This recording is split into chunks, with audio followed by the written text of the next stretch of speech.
Bismillahirrahmanirrahim. Sebelum kita melanjutkan pembahasan ini, pada alinea yang kedua atau al-faqrah ats-tsaniyah, kita akan sedikit mengupas pengertian al-jamaah di situ. Pada alinea yang kedua, Al-Imam Ahmad Al-Barbahari rahimahullahu ta'ala, Abu Muhammad Al-Barbahari rahimahullahu ta'ala, beliau mengatakan faminas sunnati luzumul jamaah, bahwa termasuk perkara sunnah adalah berpegang dengan al-jamaah. Kemudian setelahnya pada perkara yang ketiga, ada pada alinea yang ketiga, beliau mengatakan wal asasul ladzi tubna alaihi al-jamaah wa hum ashabu Muhammadin sallallahu alaihi wasallam wa hum ahlussunnah wal jamaah. Dan pondasi yang menjadi pijakan jamaah ini itu adalah para sahabat Nabi kita Muhammad sallallahu alaihi wasallam. Mereka lah ahlussunnah wal jamaah. Simbolannya bahwa ini merupakan pendapat Al-Barbahari rahimahullahu ta'ala, bahwa al-jamaah itu adalah sahabatul Rasulullah sallallahu alaihi wasallam. Jadi termasuk dari sunnah berpegang dengan jamaah adalah berpegang dengan apa yang diajarkan oleh para sahabat ridwanullahi alaihim. Nah, pendapat ini dinisbatkan juga kepada Khalifah Umar bin Abdul Aziz Al-Umawi, dan dia sangat sesuai dengan hadis iftiraqul ummah. Ya, kita tahu hadis iftiraqul ummah di mana Nabi SAW bersabda, "Sataftariqu hadhihi al-ummah ila 73 firqatan, kulluhum finnar illa wahidah." Bahwa umat ini akan terpecah menjadi 73 golongan, semuanya di neraka kecuali satu. Kemudian ketika Nabi ditanya, "Man hum ya Rasulullah?" Siapa satu itu, hai Rasulullah? Beliau menjawab, "Humul jamaah." Mereka adalah jamaah. Kemudian dalam riwayat yang lain, jamaah ini ditafsirkan. Pada riwayat yang kedua, kata Nabi, "Man kana ala mithli ma ana alaihi al-yaum ashabi." Yaitu siapa saja yang berada di atas apa yang aku pegang dan juga sahabatku pegang. Simbolannya bahwa ini ya pendapat yang ada seputar persoalan ini, bahwa al-jamaah itu artinya adalah sahabat. Jadi luzumul jamaah, minas sunnah luzumul jamaah, termasuk sunnah itu berpegang dengan jamaah, artinya berpegang dengan ajaran sahabat Rasulullah sallallahu alaihi wasallam. Dan persoalan ini itu tentang makna jamaah itu ada pendapat-pendapat lain. Di antaranya yang pertama yang mengatakan bahwa jamaah itu adalah as-sawadul a'zam. Ya, as-sawad al-a'zam, yaitu mayoritas terbesar dari umat Islam.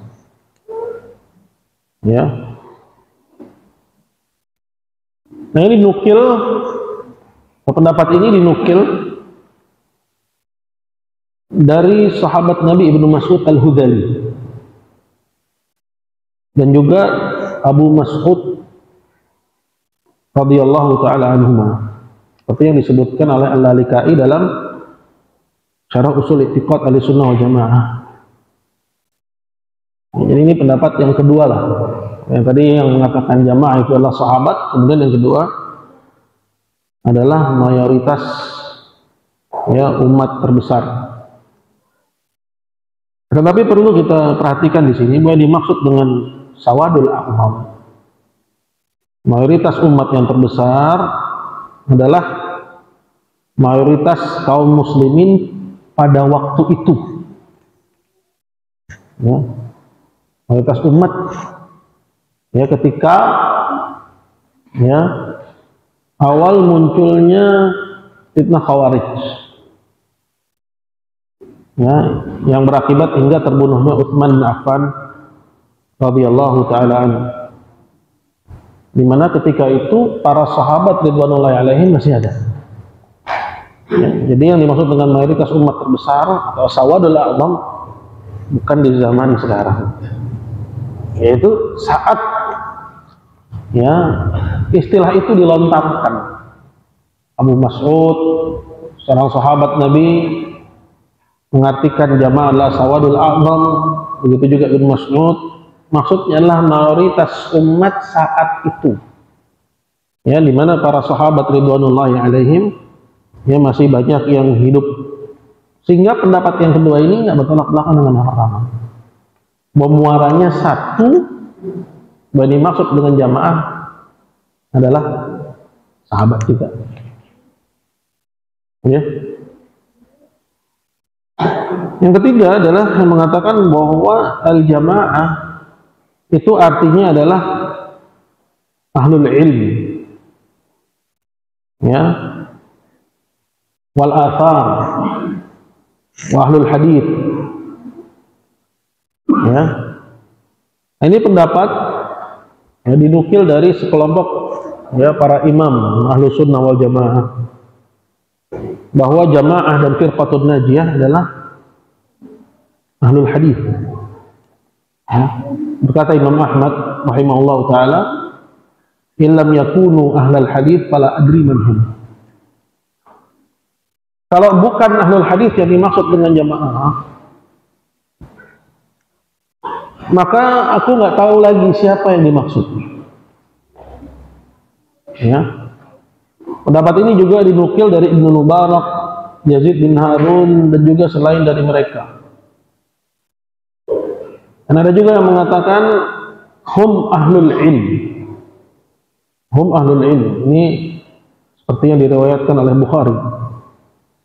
Tapi sama seperti pendapat yang sebelumnya, penting di sini untuk kita pahami apa yang dimaksud dengan ahlul hadis, ahlul ilm, ya, ahlul athar, yaitu saat ucapan ini dilontarkan, ya, di zaman Imam Ahmad dan masa-masa setelahnya, ya, yaitu saat bermunculannya kebid'ahan-kebid'ahan, ya, yang menyimpang dari as-sunnah, sehingga ini maksud dengan ahlul hadis wa ahlul athar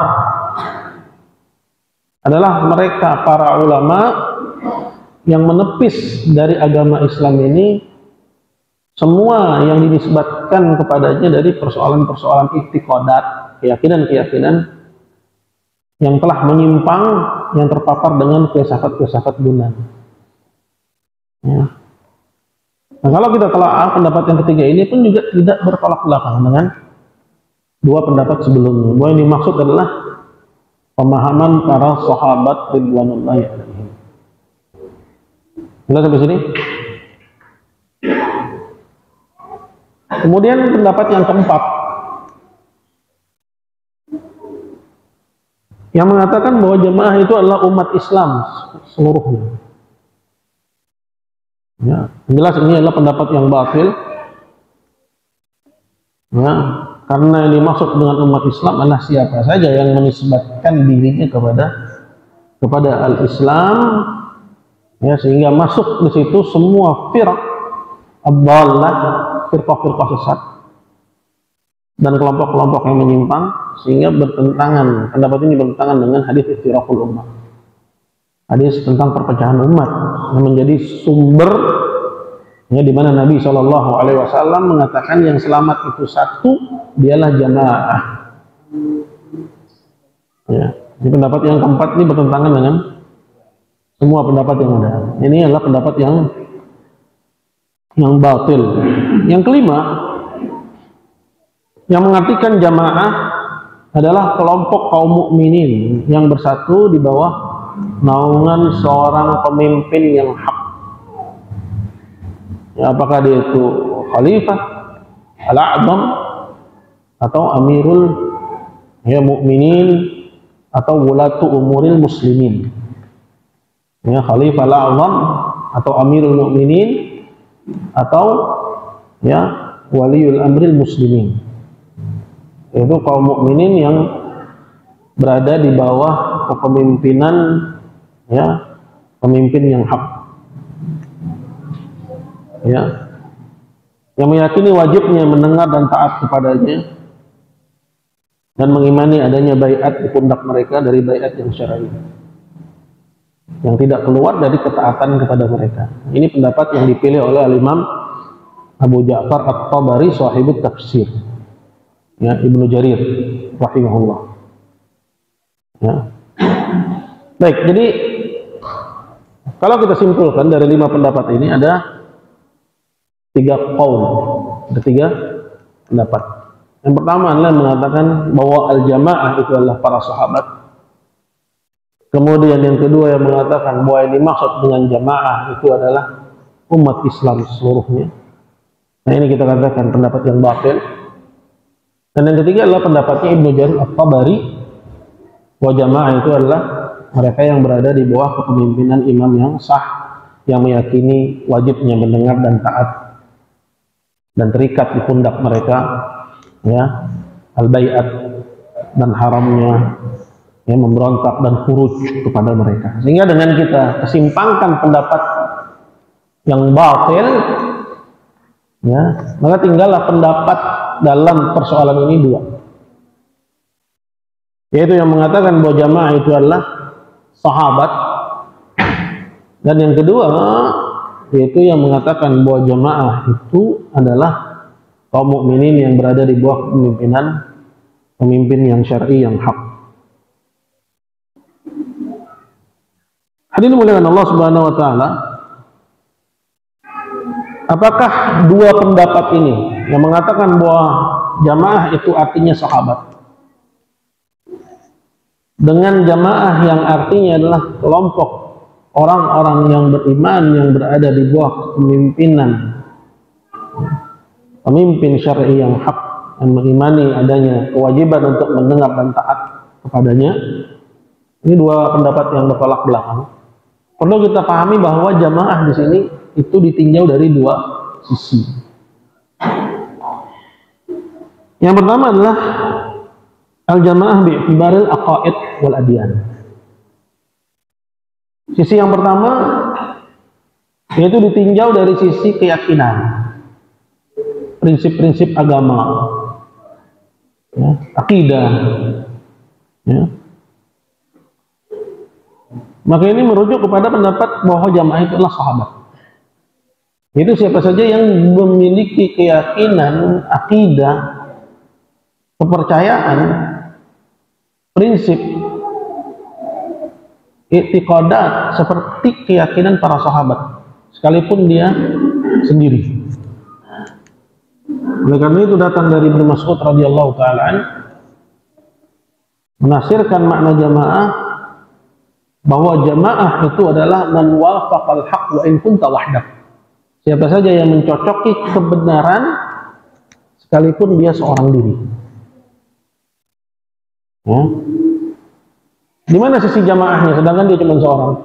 Nah, namanya jamaah itu diambil dari kata al-jama', ya, perkumpulan. Betul? Sedangkan dia cuma seorang dari sisi keyakinan yang sama dengan generasi umat yang pertama. Ini tinjauan dari sisi keyakinan, prinsip, ya, akidah, ya, i'tiqad, ya, dan seterusnya. Yang kedua, yang ditinjau dari sisi al-abdan, ya, berkumpulnya mereka bersama-sama, ya, jasmaninya, ya, di bawah, ya, kepemimpinan imam yang syar'i. Ya. Nah, ini merujuk kepada pendapatnya At-Tabari. Maka Ahlussunnah wal Jamaah, ya, itu ditinjau dari dua sisi ini sekaligus, dua-duanya. Dari sisi akidahnya, mereka meyakini seperti apa yang diyakini oleh para sahabat radhiyallahu alaihim ajma'in dalam perkara agama. Dan dari sisi yang kedua, mereka bersatu di bawah pemimpin ya, kaum muslimin yang syar'i. Ya. Nah,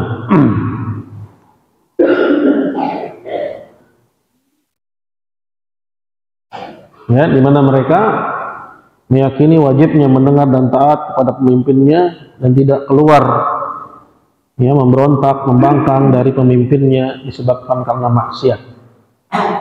Bagaimana yang disebutkan dalam hadis yang populer, kata Nabi SAW, illa antarau kufran mawahan indakum fi minallahi burhan. Sampai kamu saksikan pada pemimpinmu itu ada kekufuran yang terang benderang, yang kamu ya, punya nanti bukti yang jelas di sisi Allah Subhanahu wa taala. Nah, dalam lafal yang lain Nabi mengatakan ya, afala nunabiduhum ya Rasulullah, boleh nggak kita memberontak kepada mereka? Kata Nabi, la ma aqamu fikumus salat, selagi mereka masih menegakkan salat di tengah-tengah kalian. Ya, jadi Ahlus Sunnah itu ditinjau dari dua tinjauan, dari sisi i'tiqadat dan dari sisi berkumpulnya mereka di bawah kepemimpinan yang syar'i. Ini nggak bertolak-belak. Ya, dan dari sisi i'tiqadat, ya, apa dalilnya? Hadis iftiraqul ummah, bahwa jamaah itu sahabat. Dari sisi berkumpulnya mereka di bawah pemimpin yang syar'i, hadis ya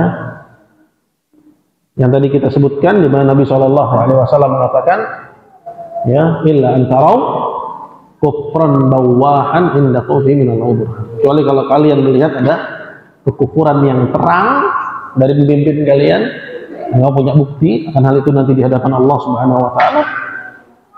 Dan dalam hadis yang lain dikatakan ma aqamu fikumus salat, selagi mereka masih menegakkan salat itu. Ini dua tinjauan, dua-duanya ya makna yang sahih, makna yang benar. Ya, barang siapa yang berpegang dengan keduanya, maka mereka al-jamaah yang dikatakan di sini oleh Al-Imam Al-Barbahari ya, minas sunnati luzumul jamaah, termasuk dari sunnah berpegang dengan jamaah, dalam dua makna ini. Paham? Ya, berarti Ahlussunnah ditinjau dari sisi i'tiqadat, merujuk kepada para sahabat. Kemudian dari tinjauan yang kedua, bersatu di bawah pemimpin muslim yang syar'i, yang meyakini adanya baiat kepada mereka, meyakini wajibnya mendengar dan taat kepadanya, dan meyakini haramnya memberontak kepada mereka. Ya. Kemudian penting juga untuk disinggung di sini kekeliruan sebagian yang mengatakan atau memasukkan kelompok-kelompok atau firqah-firqah yang sesat ke dalam ya istilah Ahlus Sunnah wal Jamaah. Ini seperti yang dilakukan oleh As-Safarini dalam Syarah Lawamil Anwar Al-Bahiyah saat menerangkan siapa Ahlus Sunnah wal Jamaah. Mereka adalah tiga kelompok. Yang pertama Al-Athariyah, yaitu Ahlul Hadis. Yang kedua Al-Asy'ariyah, para pengikutnya ya, Abul Hasan Al-Asy'ari. Kemudian yang ketiga adalah Al-Maturidiyah, pengikutnya Abu Mansur Al-Maturidi. Ya, dengan uraian yang telah dikemukakan di depan tadi, ya, jelas bahwa ini adalah pendapat yang keliru, kecuali apabila yang dimaksud dengannya adalah man khalafa Syiah, yang bukan Syiah. Karena pada sebagian penggunaan istilah Ahlussunnah ada penggunaan umum. Pada penggunaan umum di sini memang masuk di dalamnya semua kelompok yang bukan Syiah. Berarti masuk di situ Asy'ariyah, Al-Maturidiyah. Ini penggunaan yang umum. Adapun penggunaan yang khusus, yang dakik, yang detail, ya, yang sesuai dengan apa yang disabdakan Nabi Shallallahu Alaihi Wasallam adalah seperti apa yang kita sebutkan dari sisi keyakinan, juga dari sisi tinjauan yang kedua. Maka nggak masuk dalam penggunaan yang khusus, ya, kelompok-kelompok yang sesat dari kalangan Asy'ariyah dan juga Al-Maturidiyah. Jadi ada dua penggunaan istilah Ahlussunnah. Jadi kalau ada orang misalnya bilang Ahlussunnah, Asy'ariyah Ahlussunnah, Anda harus lihat konteksnya. Konteksnya apa ini? Kalau konteksnya adalah semua yang bukan Syiah, bukan Rafidhah, ya, maka penggunaan ini juga sudah digunakan oleh para ulama. Ya, tapi Ahlussunnah yang hak, yang sesungguhnya yang sesuai dengan sifat-sifatnya yang digunakan oleh para ulama-ulama terdahulu, hatta sahabat, ya, adalah seperti yang kita telah tahrir tadi, sudah kita uraikan tadi, yaitu yang terpenuhi padanya sifat-sifat tersebut. Baik, ini muhim, ini penting ya, agar kita tahu, ya, bingkai dalam persoalan ini.